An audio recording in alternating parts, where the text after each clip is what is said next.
So we get to the Delta kiosk. We're trying to check in, and it's giving us American Airlines. It's giving us an issue, so we have to go to the ticketing counter. So we go to get in line, and this employee from health that works for American Airlines, she was super rude. Okay, fine, I understand it's challenging for you to deal with international travelers right now, but she was like, you need to fill out the locator form right now, scan this, QR code, and sit there and do it for every single family member. Well, this is not an easy form. Like it takes a while. You've got to put in all of your information. It's 6 of us, by the way. We stand to the side, and all 6 of us. So now we're distributing, passports, COVID vaccinations, negative test results to every single one of us. There's 6 of us. We're traveling with Eddie's mom. And we're trying to fill out ours, and everyone's asking us what to put. So long story short, it took about 45 minutes. Secretly inside, I'm like looking at my watch, and I'm like, this is definitely taking way too long. Right. What if we don't make it? Right. So I'm just kind of fear casting in my head, but not panicking. No, we say, okay, you asked the lady, should we be worried? No. I said, I'm getting a little worried because now we've just spent 45 minutes. That's eating into our check-in time. And she looked me dead in the face and she said, you should be worried.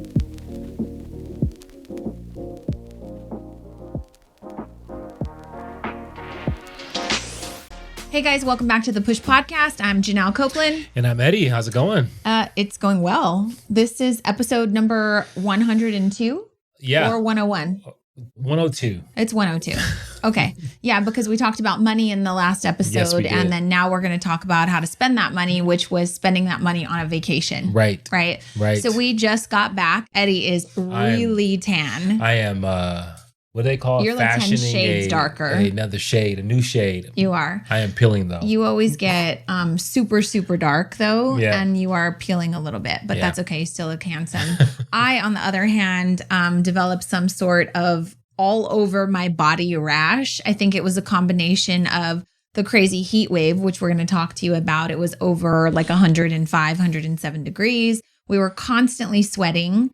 I was using different water. We were in the ocean. And I just think it was a combination of my skin was like, what the hell is going on? So I'm like covered right now, head to toe with what looks like eczema. And I have an appointment in about an hour to go get a shot from my dermatologist to get it under control. So we thought it would be interesting not only to kind of walk you through our trip, not to brag, but to talk to you about all of the crazy things and obstacles and challenges that we had to overcome, because the Push Podcast is about shifting your perspective and choosing to find the good in things, right? Yeah, and it was an amazing.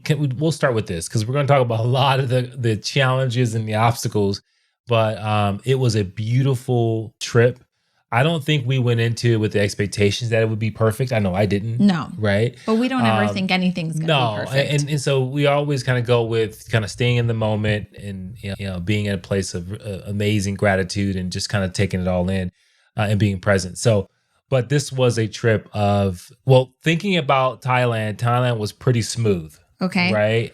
We had some things, near-death experiences, but who doesn't have that on the most people don't have near-death experiences on their family vacation. But other than that, we didn't have any issues with, I think logistics. Almost dying on a ship in Thailand is a pretty big deal. Right. Anyways, where are you going with it? Well, what I'm saying is that this trip had far more obstacles, things we had to overcome. Right.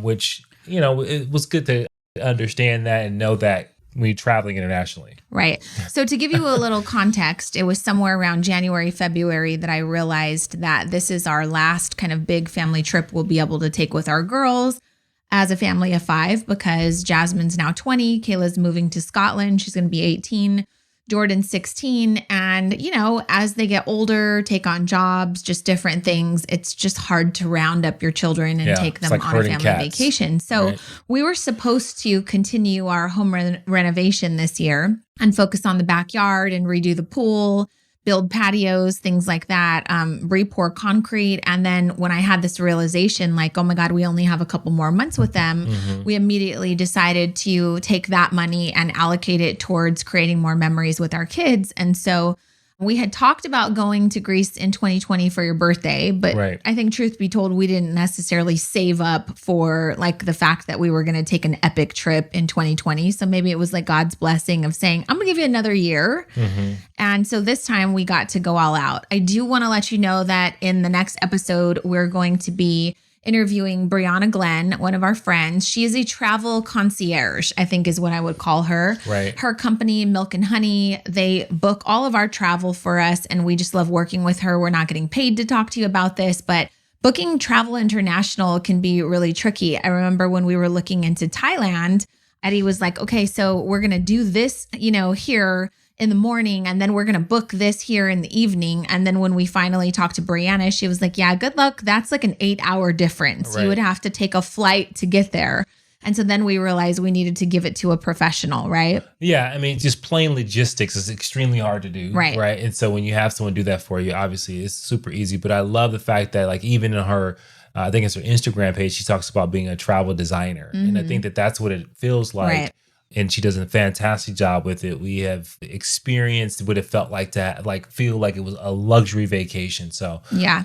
And she's not a travel agent. No. I think that's very different. You can go to AAA, you can hire a travel agent, you can work with American Express, but she's literally going to ask you like, hey, so what kind of experience do you want in Greece? Do you want to live with the Greek people? Do you want to experience like the city life? Do you want to be a tourist? Do you want to have activities? Do you want it to be jam-packed? Are you looking for relaxation? So she's going to ask you and survey you, and then she's going to put together something that's going to be specifically tailored to whatever you're trying to create for your trip. So for us, it was about experiences. It was about photo opportunities, making memories, having activities, and taking in as much as we could. Eddie wanted a little bit of history. So we spent, the day at the Acropolis. We'll talk about that.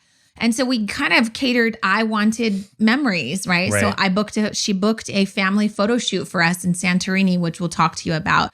So anyways, can't recommend her enough, but let's dive in because she booked everything for us except for our flights. So Eddie booked the flights through American Express. We had racked up a ton of points and we cashed in on those points. They were very helpful.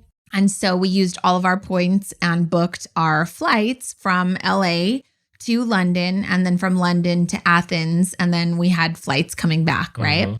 Well, there was a lot of stuff that Brianna did to set us up to be prepared for those flights, like COVID testing.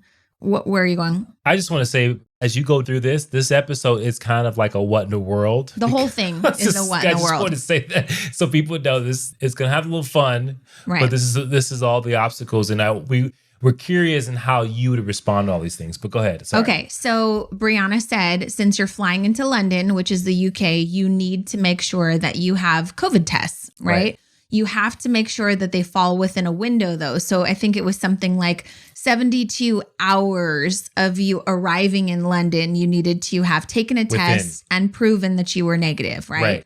So that pushed us to wait until the last minute because originally we were taking a 10-hour trip from LAX to London and it still had to be within the 72 hours. And so that's obviously very the first tricky, problem. Right? Because it's be within the 72 hours, but you lose or you gain. I don't know. Well, you go 10 hours ahead in time. So you time travel. So basically you lose a day. So you got to do it right on the edge. Well, so that when you arrive in the UK, you're within that 3 days and not pushed to the fourth So here's day. the math. They are 12 hours ahead of us. And we were taking a 10.5-hour flight.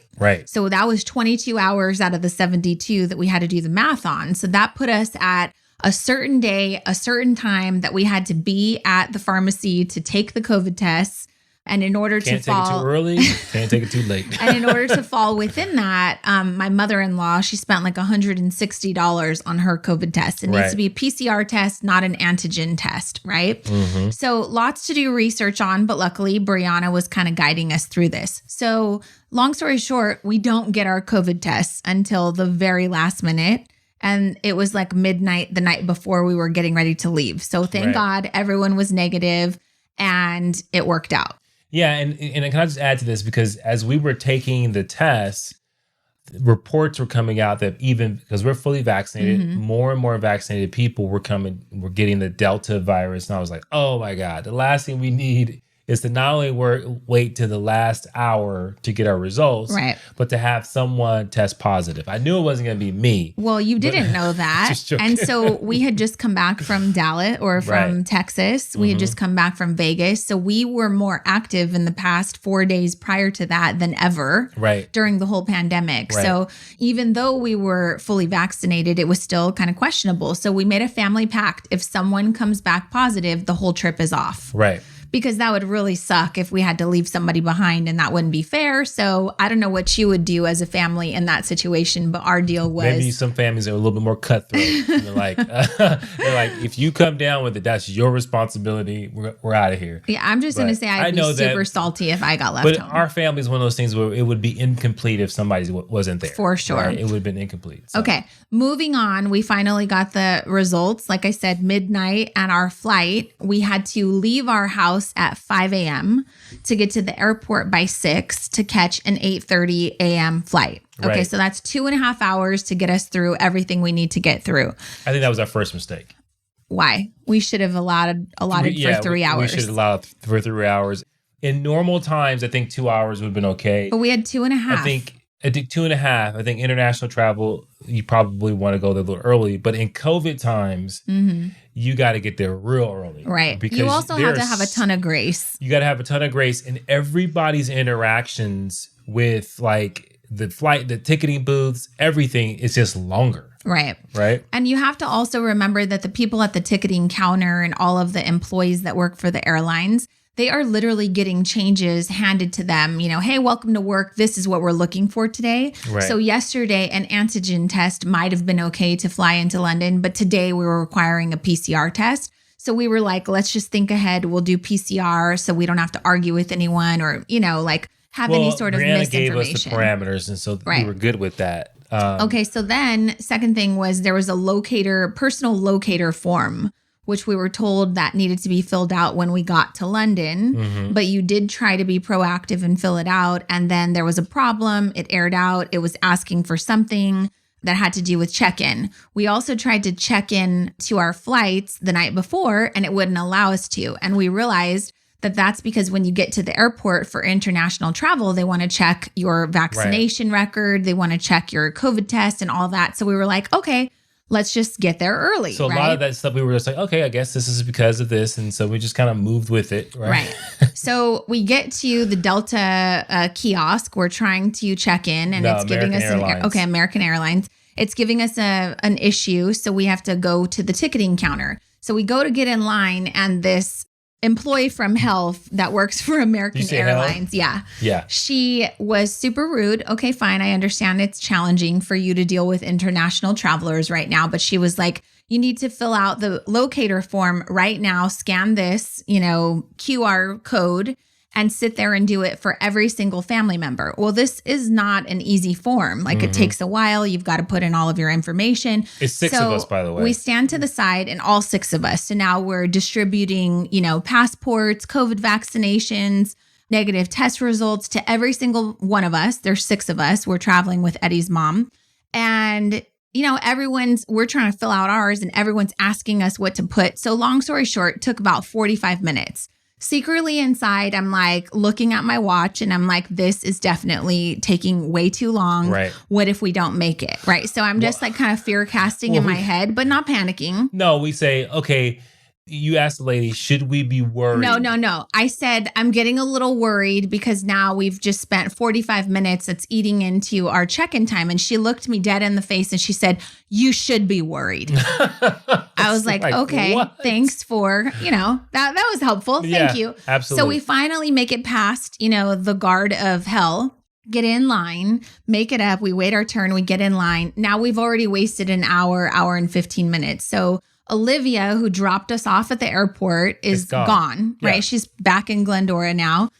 And so we make it to the front and we hand the lady our passports. She's going through the form, the passports, all the stuff. She's being really sweet, telling us, oh, your passport's not signed. Okay, well, why have we traveled all these other places and now we got to sit here sign it? She was very helpful. Right. So we weren't really worried until after she spends 15 minutes, being helpful and nice and making sure our passport's signed. She goes to scan us in and they say, you don't have a flight booked. Right. So you're not booked. And so you have no ticket. Well, first, no, my mom's waving at me. She said our flight left last night. And I was like, what?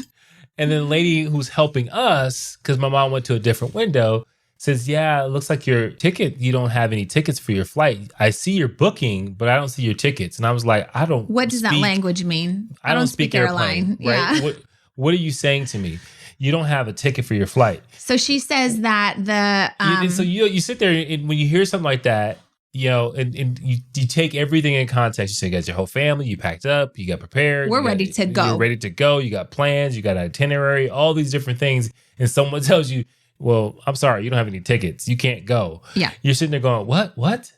And then you're like, okay, and we can't fix it because there's no time to fix it. We stop basically transacting tickets an hour before the flight. And so by the way, boarding starts 10 minutes from now. Right. So now there's no time to actually purchase the tickets for the flight. Well, this is what happened. Eddie, again, booked the flights through American Express. Apparently, they are acting as a travel agent, right? Because they're like a third party broker and for your tickets. And they work with, American Airlines. Right. So apparently, American Airlines is telling us, well, they missed one step and it's not confirmed. So you're technically not booked for this flight. So we're like, okay, well, how do we technically get booked? Because we got luggage and we're ready to go to Greece. We're ready. And she said, you can step aside and you can call American Express. And so we're like, okay, well, what if it takes us 30 minutes to get through? She said, either way, you're not getting on this plane because the plane is boarding in 10 minutes. You have no flights. You have nothing booked and you haven't even gone through TSA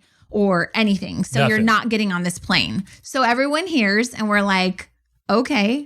Well, I guess we'll stand to the side. So she politely hands us all of our passports back and we move to the side and we're like, well, this is fucking great. We have no flights to get out of this country. We're going to Greece somehow, some way. Yeah. So first thing, Eddie calls American Express, right? And I'm like, this is going to be a forever thing that we have to sort out. It's going to take a few hours. And first thing I'm thinking is, let's get Olivia back so we can after you had been on the phone for 20 minutes, I was like, we can't just stand in the airport, right? So let's get Olivia back and let's see. Now, I have no perception of time, but she had been gone for an hour already. Mm-hmm. So she's like, I can come all the way back if you want. I'm like, don't come back, whatever, we'll figure it out. So then we start looking up, let's just go to a hotel. We're near LAX, let's find a shuttle, let's take a taxi, let's take an Uber. We can't find any Ubers that will fit and accommodate all six of us. Right. So we're trying to handle all of this while Eddie is on hold with American Express. Now it's been 30, 40 minutes, right? And it was the longest call ever. Of your life. Right. 3 hours total. Let me remind you, when I call American Express, normally it's 1 minute. Right. And I got somebody on the phone, they're like, thank you for being a platinum, blah, blah, blah. Mm-hmm. We appreciate your service. How can we help you?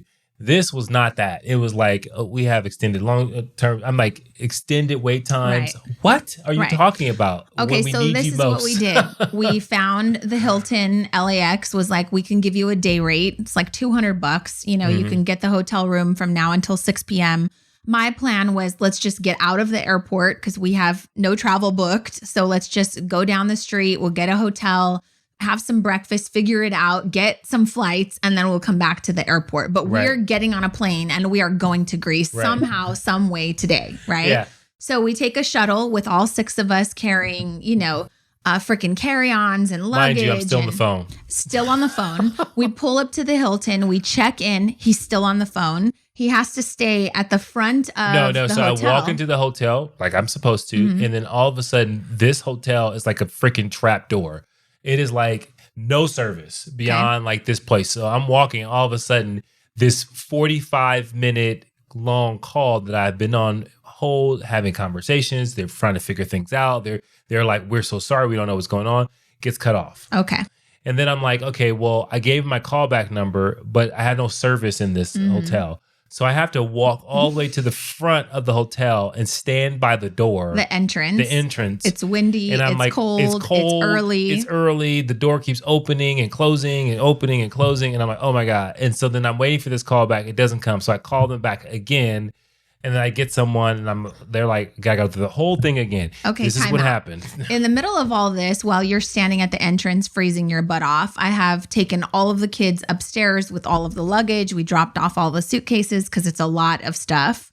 And then now we're like, okay, let's get some quick breakfast. I've ordered breakfast for everyone. Eddie's food has come. It's now been an hour and he's still on hold.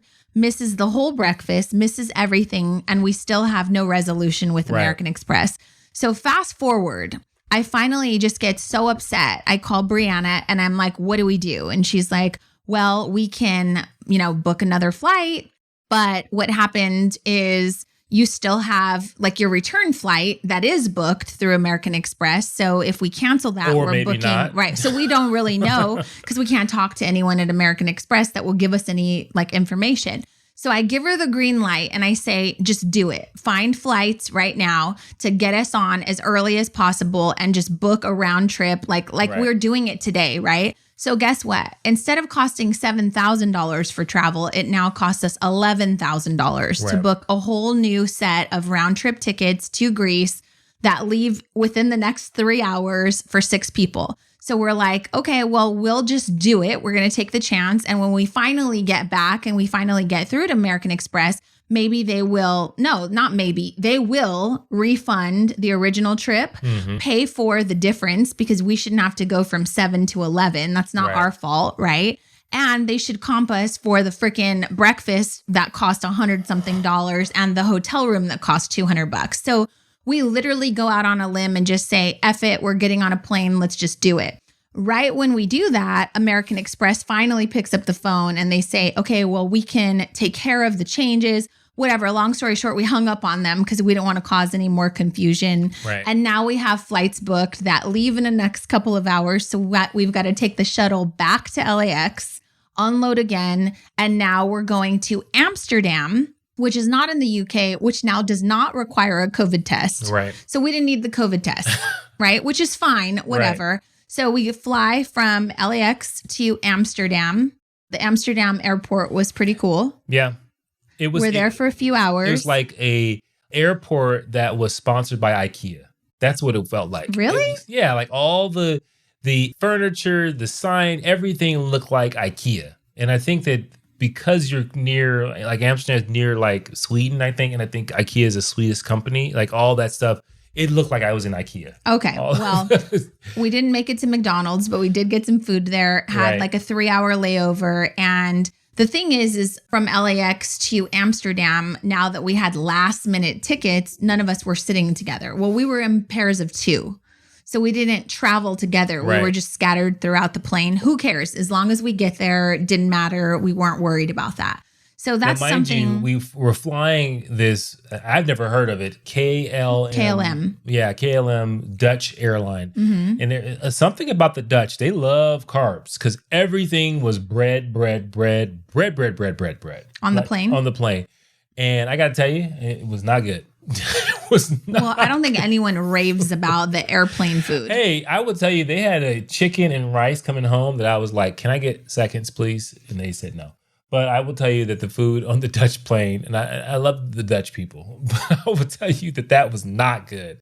So. Okay, moving on. So we take the flight from Amsterdam or from LAX to Amsterdam. That's a 10.5-hour flight. Right. Then we have a like 3-hour layover in Amsterdam. Now we've got to go from Amsterdam to Athens, which is another, let's say 3 hours, right? So we never saw nighttime. We left at noon LA time. We traveled for like 16 hours, went ahead in time. And then we arrived in Athens. Finally, it was like 3 or 4 p.m. It was so strange. I mean, the good thing is they closed all the blinds, but your body is like, what the hell day is it? And what's going on? You never saw the night. And so you're just kind of like, okay, do I just keep going? Right. Yeah. So our driver picks us up in Athens. Brianna sets all this up. We've got someone holding a Copeland sign. We see him. We're excited. But one thing is we did not ever go to the bank in California and do any currency exchange. So we have no euros, right?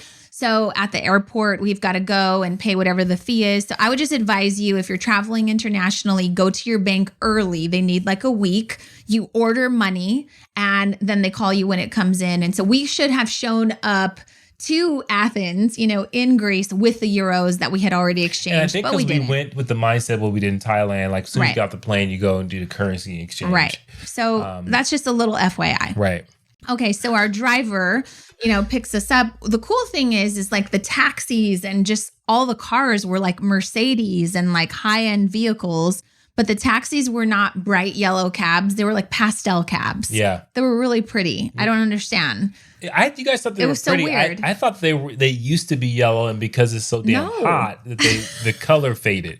That's what it looked like to me, but maybe it was just a pretty pastel. No. I don't know. So the driver takes us. It's about a 45-minute drive. We go to where we're staying in Athens, which I can't really remember the name of the city, but it's definitely in the middle and the heart of the city. It gave me like downtown LA vibes. There was lots of graffiti, lots of street vendors, lots of food, just little shops, all the way people were socially drinking and eating outside. It was just a fun kind of vibe. Yeah. And when you think of like, I guess the stereotypical like European experience, it was that like, cafes, different places you can drink and be social. The streets were beautiful. Even though there was graffiti, it just had this feel that you got, oh, this is really beautiful, like in its own way. Right.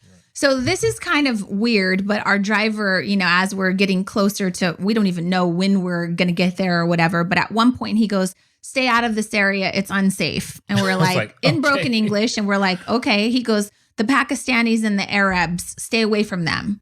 And we thought, is he racist or is this factual or racist. Yeah. So I just wonder, like, if your driver said that to you, would you take it as fact? Or would you say, I wonder if this guy's a little biased, or should I proceed with caution, or should I be discriminatory? Or so that was just kind of like weird. We were like, okay, well, let's, whatever. We'd all it was funny how we all processed it the same way. Yeah. Because that would be the equivalent of someone flying in from out of the country and your Uber driver says, stay away from all the black and brown people. They're dangerous. You're like, what? Yeah.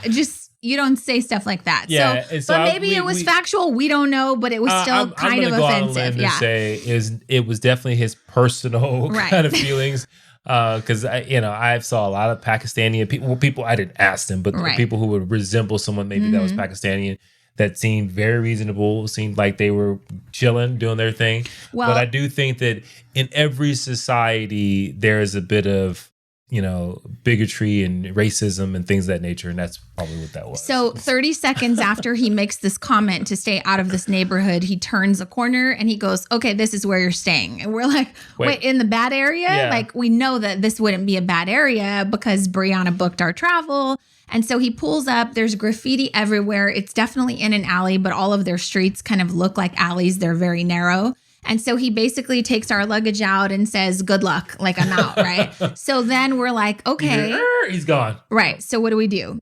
So it just so happens that the graffiti door that was to our right, there was a guy coming out of the door and he asked us if we were the Copelands. And I was like, yes. And he goes, you're not supposed to be here until midnight. And I was like, midnight? What? But we were never getting in at midnight. So that was strange. Anyways, he goes, oh, come on, I'll help you go inside. So we go into the graffiti door, walk up about 1,000,000 steps, right? But he goes, oh, there's an elevator right there. 5 flights of stairs.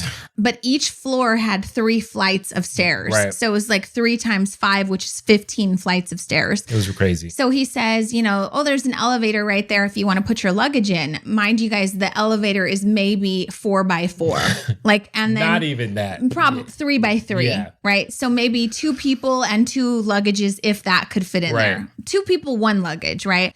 So anyways, we pile the luggage in, we send it up in the elevator. Someone has to run up there to get it. Long story short, we go into our 3-bedroom flat that Brianna had booked for us. And it was beautiful. Only thing was they were in the middle of cleaning it. Right. So we couldn't really walk in because, the floors were wet. And it was just like, okay, this is bad timing for everybody. How did this happen? Whatever. So we didn't get to walk into like Right. It was like we'd been traveling. We were tired. We just want to throw our stuff and sit down and go to the bathroom. You give me the mop? I'll help you mop. Yeah. So we're like trying to not, be in their way, but we couldn't at the same time really enjoy the space or take a load off for 5 minutes. And so that was kind of weird, but whatever. When they finally left, we were like, okay, this place is pretty badass. Right. Like we've got a cool view. Yeah, amazing view. You go into the balcony. There's a jacuzzi there, and you look off to kind of your right, and you see the ruins, the Acropolis ruins, and you're like, oh my God, that is fantastic. Like that is beautiful, right? You're in the city of Athens.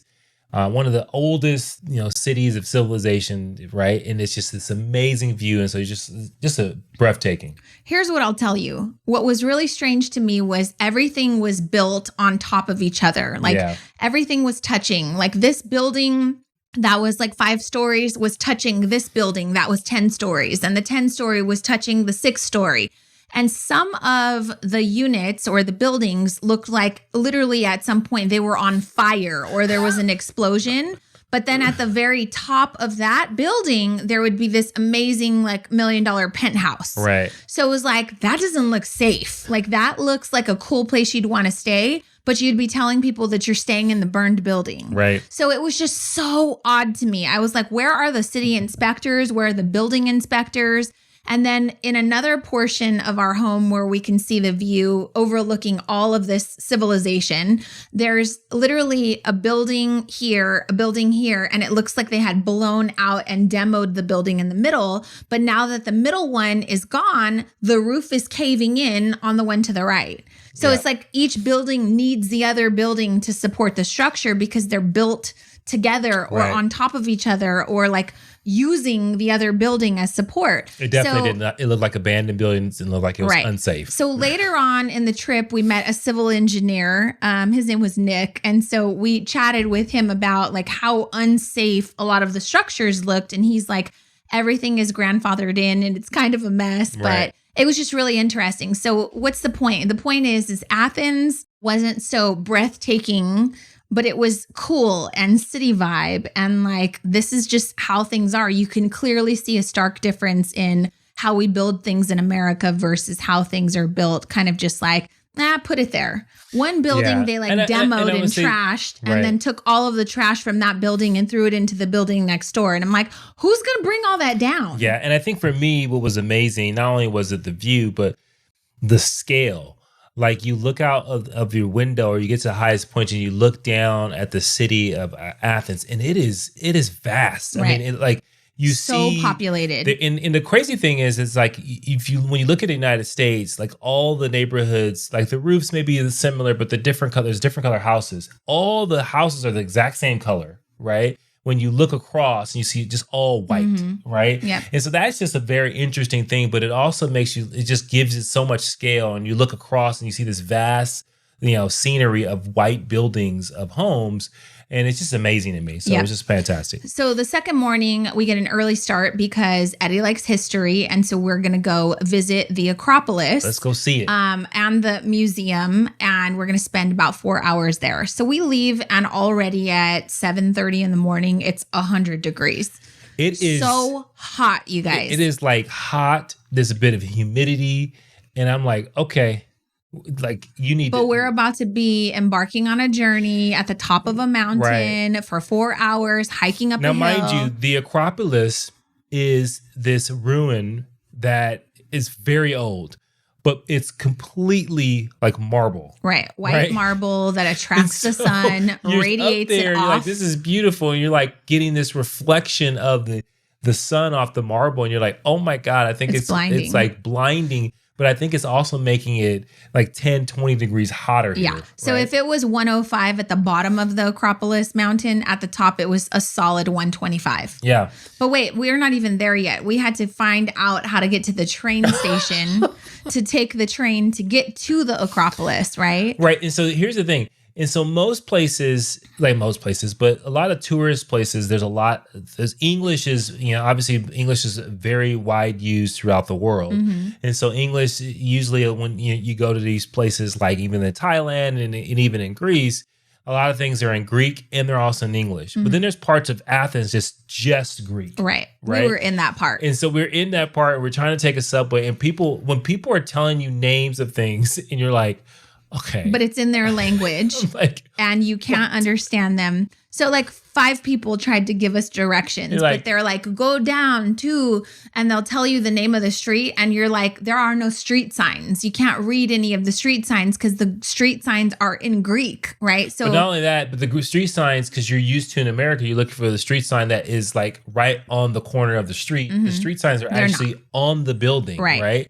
And so that took a while for us to identify that. I was like, oh my God, the street signs are on the building. So let's look at the buildings and find the actual street sign. So we finally get to the train station. And then now we're trying to select with our credit card. And the whole system is in Greek as well. So we don't know, are we paying for a day pass? Is it a monthly pass? Is it? So we're just pushing buttons. We're trying to ask people and they're answering us in Greek. And we're like, okay, we're literally screwed. And the people are being so helpful. So helpful. But we're just like, but we have no clue what they're saying. And it was one of those things that it hit me right then and there.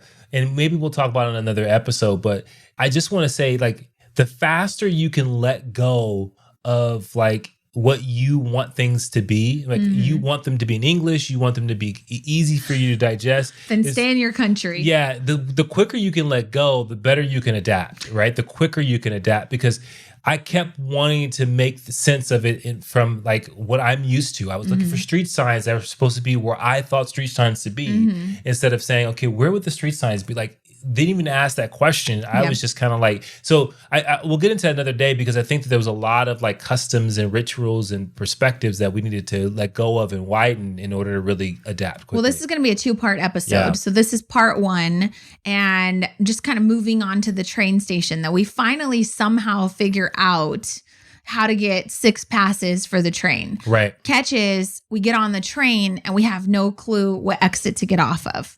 Well, we do. We had to figure it out on the map. Again, not reading anything in English. But then we were like, okay, this symbol looks like this symbol. And we can just connect the dots, right? And so word to the wise, download the Google Translator. We just didn't have a translator, but also we thought we could figure it out. And nothing was in English, right? So we're, in this subway station, we finally get off on what the picture was we thought we were supposed to. We've got to transfer to the green line. We're calling it red line, green line, like we're in LA. Right. But also keep in mind, it's 6 of us, 6 personalities. 6 different suggestions. And we've raised very, outgoing, independent thinkers. And so everybody's got an opinion.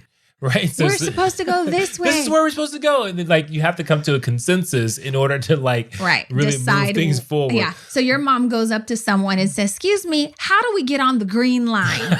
And they're like, what? And she goes, the green line. I'm like, Mom, it's not called the green line. We're just calling it the green line. Yeah, we're calling it that. So she's like, okay, thank you. The lady answered her 100% in Greek. And then, we started to I think what happened in my mind, we started to let go of those things and we started saying, okay, this is the name of this. Say it again. Right. And then this is the name. They said to go to this. This is what we're looking for. And then I think it was Kayla that really kind of put it together on the subway. And she's like, okay, we got to go here. It starts with an M. It ends with an S. Right. That's where we're going. So look, this is that one. And we're like, okay, fine. We're just going to listen to you. Let's just do it. Yeah. So we made it, right? We made it. We're 25 minutes late for a guided tour. Yeah. Now the issue is the person that was going to help us with the guided tour says, meet us at this address. Well, again, there's no street signs, right? So we come out of the subway station. We can see the Acropolis. I'm like, let's just go there. And he goes, no, this guy said we have to meet them here. Right. So somehow we get lost because the walking directions are not working. Yeah. Long story short, we're 25 minutes Apple late. Maps, and all these things are not helping us when it comes to walking. And so then we come up and we weren't aware that other people were waiting for us as well. Yeah, didn't know that. So sorry. So sorry. But we couldn't have done anything differently. Yeah, we left super early. So we walk in there and they're like, okay, do you have the tickets? Do you have this? I'm like, nope. Yeah. And so they got us all squared away. And then we rush away and we head to the Acropolis for our guided tour. They had kind of already started without us, but then they kind of caught us up. And then we were on our way. Right. So we start the tour. And remember, we said it was 105, 107 degrees, literally dripping in sweat. And I'm thinking this is where my rash started. And I'm thinking to myself, Am I the only one that's dripping? Because I feel like the locals here are hot, but they're not like, I look like I had just finished playing a full court game of basketball. Right. My face is like I'm dripping. From your beard. Like from a beard, everything just streams. Shirt soaking wet. And I'm just like, at this point, I'm embracing it, but I know people are looking at him going, damn, is he that hot? I'm like, yes. I look like I come from Alaska and I've traveled to, 115 degree Greece. So it was crazy. The tour guide, though, and all the people that worked there were not sweating profusely not like we were. And it was like kind of humbling because you're like, okay, shut up. Stop talking about how hot it is. Stop talking about how sweaty you are. But why aren't they sweating like we are, right? So clearly they have adapted. Their bodies have adjusted. Later come to find out that this is the hottest heat wave in Greece in 40 years. So we just happened to get super lucky and make it there during the hottest heat wave in 40 years. And so anyways, we make our way up the Acropolis. There's tons of hiking and steps. And I just want to shout out like your mom's 64 years old. She made it like a champ. And, there was a couple areas we had to help her, but I was really proud and impressed with her. And we have to help her because we were sitting there getting a presentation of where the Apostle Paul was trying to argue with the Greek philosophers about Christianity and was not very successful. And as we're hearing that, this guy slips down, like we said, marble is everywhere. It was like they poured oil on the marble. He slipped all of his legs came out from under him. We're going to have to help my mom with that section right there. I needed help too. So we were helping each other. What I didn't tell the family was that when we finally made it to the top after, 4 hours, I was literally like, I was sweating so bad. I was seeing black. My body was physically overheating. And I kept thinking to myself, what are they going to do when I pass out up here? Like, because I can't be the only person in history to pass out in the middle of the Acropolis. Will they send a helicopter? How much will that cost? How will they get me down? Are they going to airlift me? Like I was literally planning out what would happen when I died of heat exhaustion because that's how bad it was to me. I didn't tell you guys that, but I literally felt unwell. Well, I Luckily, can see that survived. You were overheating. Like I can see, like I know my wife. I just shut down. I was looking at her. She didn't say much. She was like, I was not impressed by much. I was like, mind you, this guided tour. They're using they have microphones and stuff. And I'm like, why am I carrying this? Microphones they gave didn't us work. like a lanyard with like a little thing on it. I'm like, what is this for? Is it like, and I'm like putting it on and I'm like, there's nothing happening. And everyone has it on. And I had no clue. We didn't have any clue that they're sitting there listening to the guided, our guide in full stereo sound. And I'm like, okay, we didn't have. I'm like, okay, no one told us to put this shit on because I'm over here upset that she's looking that way, but talking to us and I can't hear her. And I'm like, how do these people hear? So I was like, I'm getting old. That's what it is. I'm getting old. I'm gonna have to tell my husband that my hearing is going because everybody else seems to be engaging and I have no clue what she's saying. Right. So then we put the headset on because luckily Julie and Peter, another couple we met, told us, hey, put this on. It'll make things so much better. But then the headsets didn't work. So whatever. That was just like one of many things, right? And so we finally take all the pictures. We go to the museum. In my opinion, it was an hour longer than it needed to be. But my lovely wife, she asked a question that I was like, oh my God, I can't believe she asked that. But it was pretty funny. She said, okay. Goes to the tour guide and says, okay, so how do we, now obviously the Acropolis has lots of history. It's been under attack. And so back when Persia was an actual country, the Persians invaded and bombed the Acropolis. So they destroyed the Acropolis. Wait. Everything was about the Persians came and the Persians did this and the Persians did this. So I'm like, I have a question. She goes, are we beefing with the Persians? Yeah, do we not like the Persians? And she goes, well, Persia's no longer a place anymore. but she said, but yes, there's definitely like some. No, she didn't say beef. No, that is long gone. And she was like, she said, no, there's no beef. I'm actually Persian. Right. Right. At the tour guide said, I'm actually But Persian. It's a touchy subject. Yeah, but they bombed everything. There is a storied history there, but it was pretty funny. She's like, she said, should we not like the Persians right now? I said, do we not like the Persians? Yeah. Like, I need to understand because we just spent 4 hours at, talking about all of that they destroyed. I just want to know, are we cool with them? Right. So that was pretty funny. So we finished the tour. We wind up getting some good lunch. It it was so hot. Like, I just can't tell you anything else about. Can I just say that? Yeah. And it was one thing, we got into the museum, and the museum was air conditioned. So that was a relief. And the museum itself is amazing. Yeah. It's state of the art. It is fantastic. And the crazy thing is as they were building the museum, they found artifacts as they were digging up. And so that's part of like the experience. So I won't give it away. So if you ever decide to go, but I will say that probably the most impressive thing for me that I took from it was the hand. The hand. So on top of the Acropolis, there were all of these sculptures of different symbols and things that had meaning. And they had several different artists, Greek artists, that were working on it. Well, all of which are unknown. All of which are unknown. All of them were paid very little to do it, but it was part of it. It was like a passion thing. So they highlight in the tour this one particular hand that was so well done, that was perfect on every angle. However, it was never to be seen because it was the way it was going to be positioned on top of the Acropolis.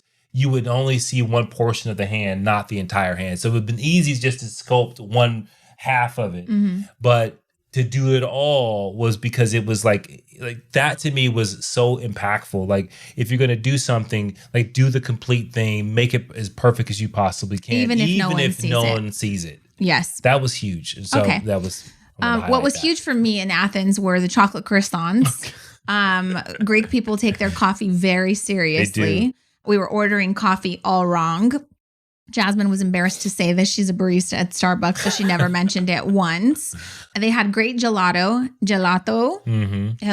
however you say it. And just so you know, if you're traveling with someone who has a nut allergy, everything that says chocolate is actually Nutella, which has hazelnuts, which Jordan is deathly allergic to. So we'll talk to you about in the next episode how she had to shoot herself up at breakfast with an EpiPen. So thank you for listening. We'll leave you with this cliffhanger. So we spent all this time in Athens, and I get up the next morning to confirm our ferry ride to go to the next island. Wait, time out. We have this beautiful balcony that overlooks the city. And so I get up early. I'm like, I got to read his stoic book. I got my books. I got a nice thing of water. The sun is not completely out yet. It feels good. I'm staring at the Acropolis like, oh my God, this is freaking amazing. And I said, let me just check into our ferry ride and make sure we're all straight. But all of a sudden, the ferry, like the software or whatever the online was not allowing me to check in. And that led to big trouble. And we'll get to that in the next episode. Okay. Or we could finish that out now. No, that's a cliffhanger. That's how you let people coming back for more. Okay. Well, we'll see you in the next episode then. Bye, guys.